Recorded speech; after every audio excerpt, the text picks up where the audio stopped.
13h, 14h. Europe 1, 13h. Europe 1, 13h, la suite sur Europe 1 à 13h31. Vous écoutez Céline Géraud et avec vous pour décrypter l'actualité, Céline, Olivier d'Artigol et Victor Hérault. Et on continue à parler de Donald Trump, qui a donc décidé de suspendre pour 90 jours les surtaxes douanières, tremblement de terre sur les marchés, on en a parlé, ça fait le yo-yo. Et cette question, cette rumeur qui prend forme, celle d'un délit d'initié, est-ce que selon vous, Donald Trump a ou aurait eu l'intention de manipuler la bourse ? Alors, est-ce qu'il a eu l'intention? Ça, seuls les sondeurs d'âme de Donald Trump pourront le dire. Maintenant, c'est vrai qu'il y a un faisceau d'indices assez concordant. Donald Trump publie un message quelques heures avant d'annoncer qu'il recule sur toutes ces mesures douanières en disant c'est le moment d'acheter. Bon, évidemment, il parle d'acheter des actions en bourse. Là, il y a l'ouverture, enfin il y a une demande d'enquête de la part de la démocrate Elizabeth Warren. Aurait-il prévenu par exemple des proches, des amis, en disant il faudrait acheter à telle heure pour vous inquiétez pas, dans les minutes qui suivent, j'annulerai et puis les cours remonteront et vous ferez plein d'argent. Bon, ce sont des doutes parfaitement légitimes. Moi, je me souviens par exemple de cette situation assez ubuesque.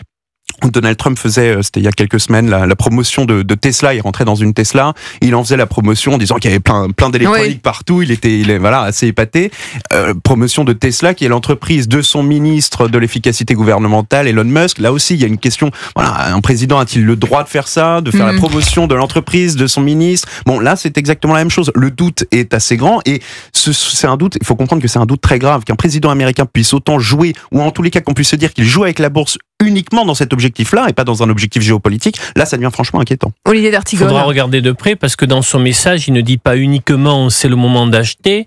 Il complète sur son réseau social par les initiales de sa société de communication en bourse.